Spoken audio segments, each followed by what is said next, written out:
It's finally happened. The end is here. What are we going to do? What are we going to do when our hero isn't bad? What are we going to complain about in the purple Discord?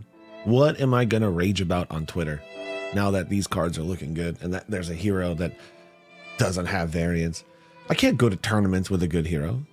Where's the respect in that? Just kidding, baby. The apes are here. And we're here to stay. We're here to ruin your day. We're here to one-shot you out of your tournament on game 12. We're here to make it so you don't want to come to your arm rings every Monday, Tuesday, whatever. We are here to make you mad. And we're going to do it all next year.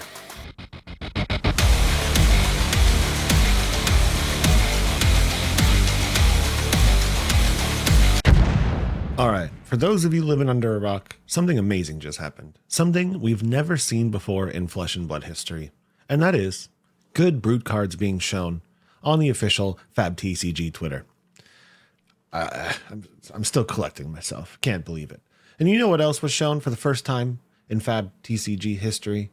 A good brute hero with text that's relevant. Okay, I know. I'm having a hard time comprehending this. My ape brain is currently on fire. And all of my primal instincts are telling me to punch my monitor. But I have something amazing to show you. Let's take a look at what I'm talking about. Brace yourselves for Honestly, music's a vibe. I dig it. Good job, LSS. a living nightmare. From the depths of the savage lands, captured, mangled, and now reborn in the arena. Yeah, the art direction of this set is something else. It's incredible. This is probably going to go down as one of my favorite sets of all time. I mean, a couple of reasons in there. A, there's brutes, and B, honestly, the art direction is just crazy. All the heroes look nuts. Thematically, it's amazing. I love me some like deathmatch fighting to the death arena animes, you know. Yeah, this is our Coliseum arc. I can't wait. And he looks great. Everything about this set looks great. The art direction's insane. This is honestly beautiful. Please, stay away from the edges of the arena. This monster's bloodlust knows no bounds. The very essence of savagery, I mean, look at him. This is one of the best looking heroes Legend Story Studios has ever made, in my humble opinion, and yours doesn't matter. He just looks so aesthetically good. I love the vibe they kind of have with him now that he's like his art transformation, his glow up, if you would. He looks really good. And, you know, he's missing an arm, which we'll get into later, but the lore, his arm fell off. It's what he gave up to get his blue sixes. So they named him Armed and Dangerous because we're brute players and they always have to poke at us somehow. I like it. It's a broody name. It's kind of dumb and I like it. I'm here for it. It's cool. And then, you know, he's chained up. He kind of got captured after he killed some big old monster. We'll get into that later too. But yeah, he looks amazing. And then this right here, his mandible claw, you know, I can't quite tell. It looks a little different, right? Maybe it's even like kind of tied into this like arm piece. So KAYO might have like a new mandible claw or they're going to reprint them. Unsure. may be wounded, but he's armed. And dangerous. KO! I mean, okay. Look at this. Look at it. The art is dumb. The border looks sick. I love this thing so much. He looks great in his adult and his younger hero versions. The arena in the background looks cool. Everything about him oozes badass apeness. It just oozes it. It oozes it. And look at the text on that card. Can you see it? It's good. I know. It's crazy. There's no RNG there. There's no dice rolling. There's no drawing, discarding. There's nothing. So first things that stand out, obviously he's the first hero in the game that explicitly can only use one-handed weapon or offhand piece of equipment. So you could run Arcane Lantern KO if you felt like it, but you can only use one weapon. So huge difference to the brute class immediately. It feels like they're definitely trying to pull away and make this brute feel a little different than Rhinar and Leviah, because he's not going to just play Blood Rush Bellows claw attack, which is pretty much what Rhinar and Leviah do, right? That's like the identity of brutes before was like survive until Blood Rush Bellows, and then Leviah got a little bit more, a little bit more support, and she was able to kind of like pressure while finding Blood Rush Bellows. But ultimately, the classes would just like find Blood Rush Bellows and cheese the game out. So KO immediately, they're kind of pulling him away from that world a little bit by limiting the claw.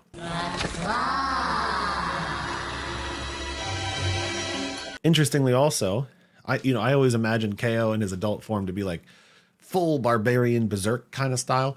So I actually thought he's going to have like the ability to wield two-handed weapons or something crazy. So they went a completely different direction, and I'm here for it, right?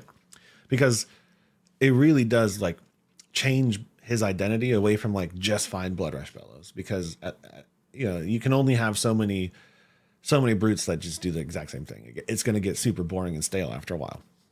So right now we only have one claw. Yeah, there's only one-handed weapon in the game for brutes, and it's claw. So I'm imagining there's going to be a KO version, maybe a specialization card or something like that, that's going to mix it up a little bit, maybe be a little different, or we're going to get some other one-handed weapon support, because, KO being locked into a single weapon is a little weird, right?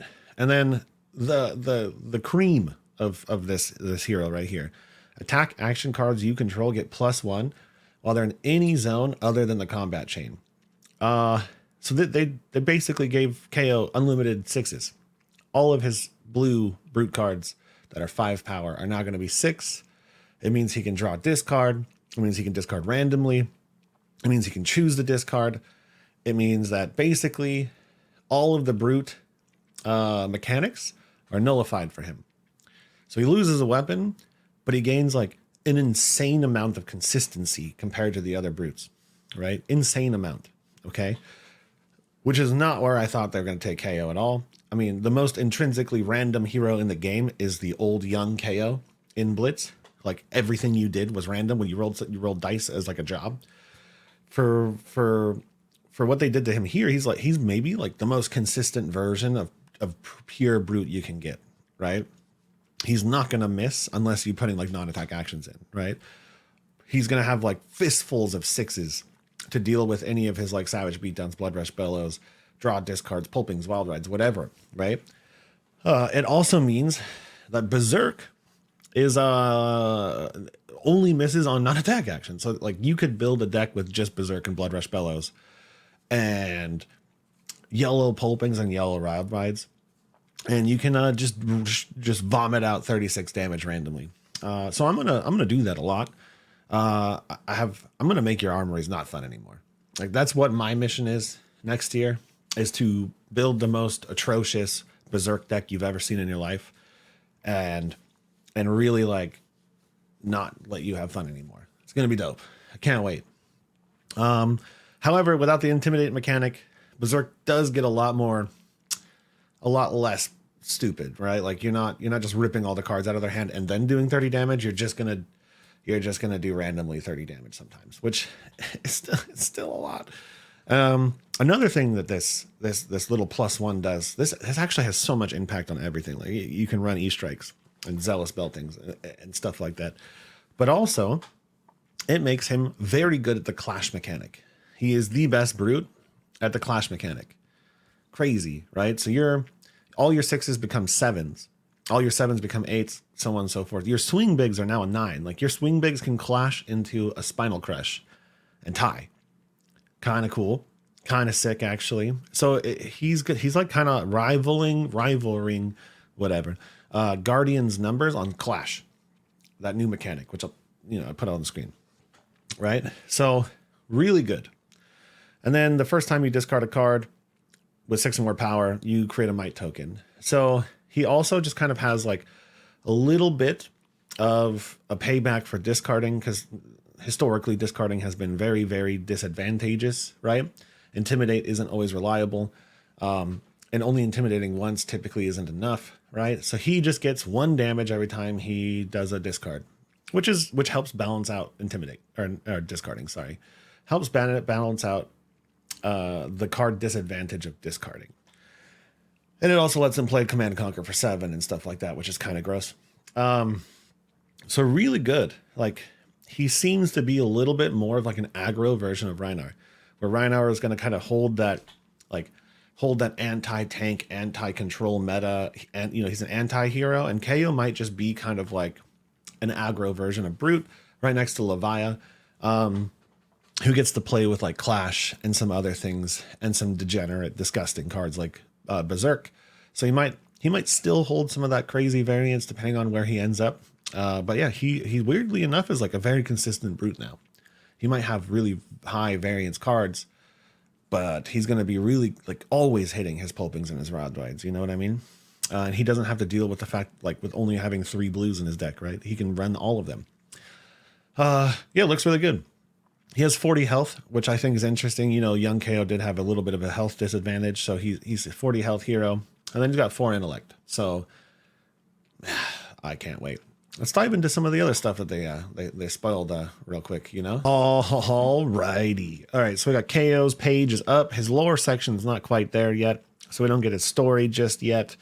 But we do know that he was a badass Savage Lands runt who was running around hunting down a big old foe out in the Badlands, right? So after he killed his prize, he was injured, on the floor, whatever, bleeding. Maybe that's how he lost his arm. And then those people at the deathmatch arena found him, caged him up, and was like, you know what, you look cool in my arena, and I bet people would love to fight you. And so they put him there, right? That's basically his story right now. Crazy animal gets hurt, gets captured, put into arena, so people like us can watch him fight, because even in this game, humans suck, right?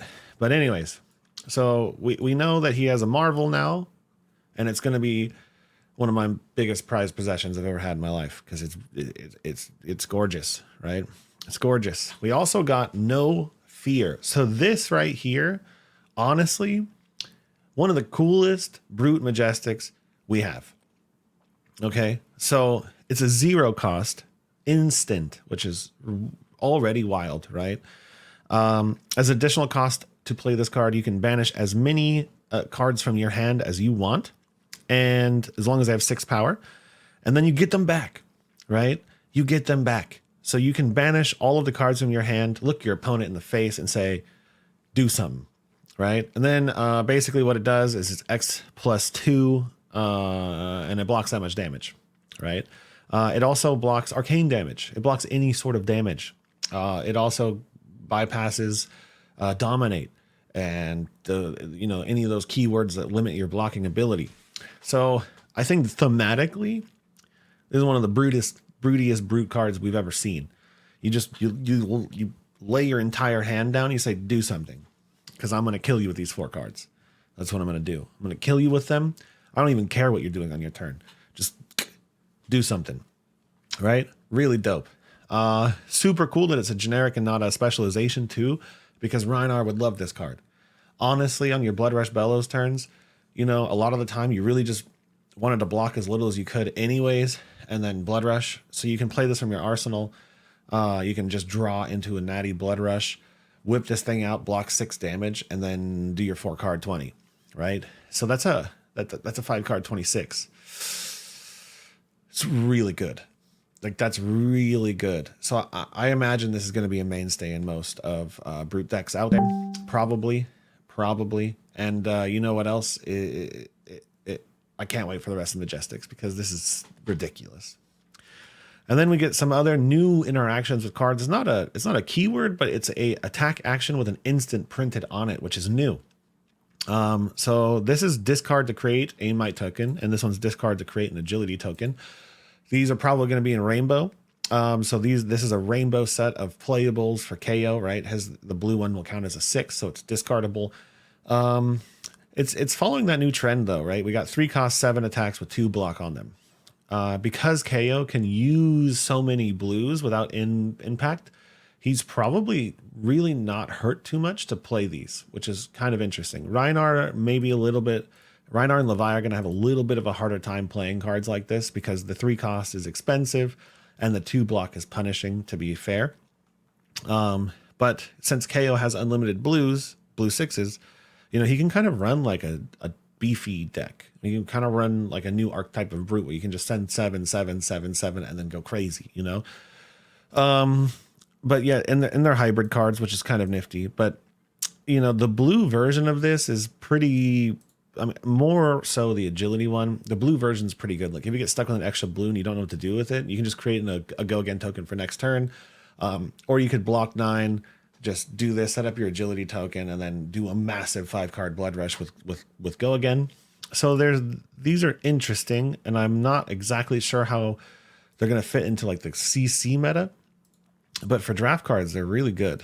And honestly, maybe KO becomes like an interesting archetype of blue, heavy, tall brute, which would be kind of cool. Like maybe he can go the berserk way, or maybe he's going to kind of go this like tall version that is actually maybe pretty tanky, which is cool.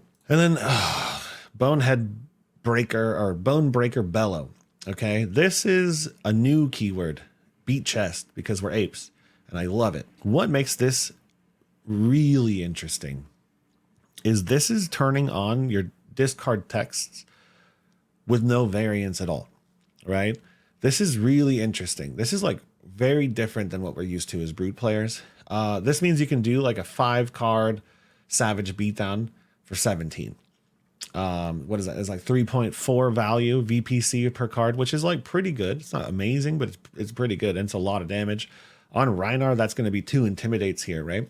And this lets you choose what you're discarding. So this one's at a common level. So I imagine any of the beat chest rares and majestics are going to be super cracked.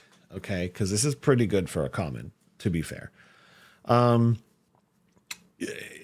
I'm assuming it's rainbow. So it's on rate with all of our old versions, but every one of Rhinar's old version of this card was random. So this is this is better. And it turns on Savage Beatdown. Beat Chest is like enabling us to run Savage Beatdown without the immense amount of hurdles. You still need 5 cards, which is a lot to ask for, but yeah, we're looking good. All right. Let's just go over this real quick. All how this is all going to tie together. You know what I mean? So we got KO, really good, really interesting, actually kind of dope.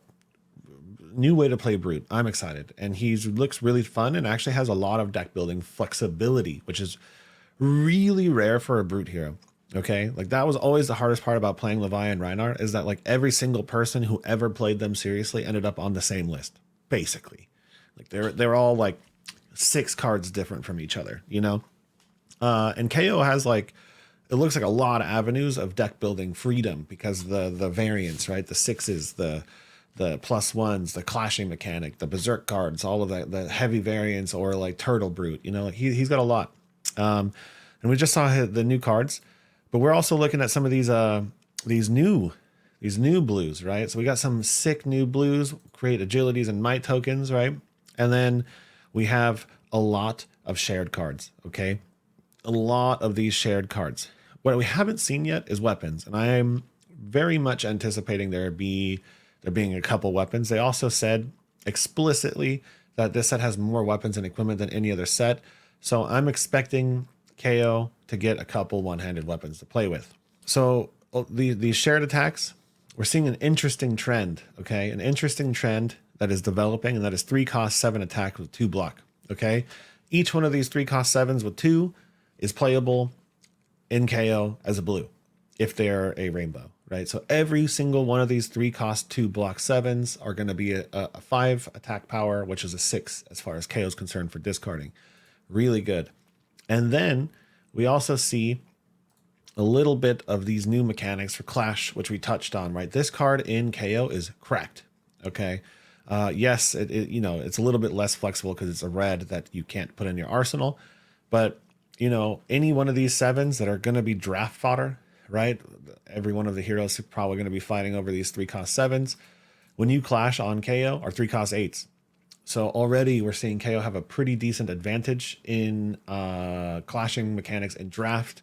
And if Clash becomes a mainstay, like the cards are pretty good, KO is going to be the best brute at clashing, right? And so far, the few Clash cards we've seen, really good. Really, really good, right? And then we saw this new mechanic, which we already talked about. You can discard, or you can basically discard them as an instant. You know, another interesting thing about this discarding as an instant, one for Rhinar, I didn't talk about this before. This is a card that just says intimidate on it, right? Pretty much. So this card says intimidate. Wait, no, yeah, it's not random, right? So Rhinar will just discard this, create an agility token, and do an intimidate. And we used to run blues that said intimidate as the only word on the card. So, you know, honestly, putting this 3-cost 5 in over like the other intimidate card is like a straight up better, minus the 2 block, right? So this is actually kind of interesting, and this also creates a might token. So, you know, the one that generates a might, like KAYO, just straight up creates 2 might tokens on the spot. Kind of interesting. And then wagering, right? So how's KAYO gonna really play into the wager space? Right now, I'm not sure. I don't know if KAYO is really designed around the wager mechanic. You know, you do have you do have like pummel, but these are all 3-cost 7s. You know, he could run the old brute cards, right? Of course, but he doesn't wager particularly well unless you like got a lot of like might tokens and some agility tokens that you're going to force damage through, which is possible. Berserk and Blood Rush Bellows both pretty much guarantee a wager at some point, right? And this does come in pretty heavy. So, but he's not designed around it. You're not tricking damage through. You're pretty much presenting fair damage as KO so far. And your opponent gets to choose if they want to deal with it or not, right? These cards are really good. I do find it really interesting. You know, I do find it kind of interesting how the 2-cost 6 block 3s are staying. So like Runner seems very strong compared to, you know, the floor. Maybe because it's a rare, but you know, this is a 2-cost 6 with like legit text on it that blocks 3. So like this is a really good card. And it's interesting how sometimes they feel like the 3 block is better. Like if you ask me, talk a big game compared to Smash Alehorn, like I find it weird that this is a block 2 and this one's a block 3. I find that interesting. So I'm curious what their design philosophy around this was. Maybe because these are rares, they're listed as promos. It's possible that these are just strictly better because they're rare. But we got so many tools. And this is only the first hero. This is only a couple cards for Brute that have been spoiled. We have another spoiler window coming, and each one of the heroes have had a bunch of cards spoiled with them. So we are about to see the second Brute, and we're about to see some really nifty cards coming out. So I can't wait. If you guys are interested in learning how to play Brute, go to the SLN Discord. There's 400 apes in there right now. 400. And among them are some of the best Brute players in the world. Honestly, there's a lot of big names. So if you're interested in talking about KO, you're interested in talking about Rhinar, come join us. And the new hero, you know, come join us. We're theory crafting already. We're already putting together disgusting Berserk decks. Come check it out. I'll see you guys around. Bye.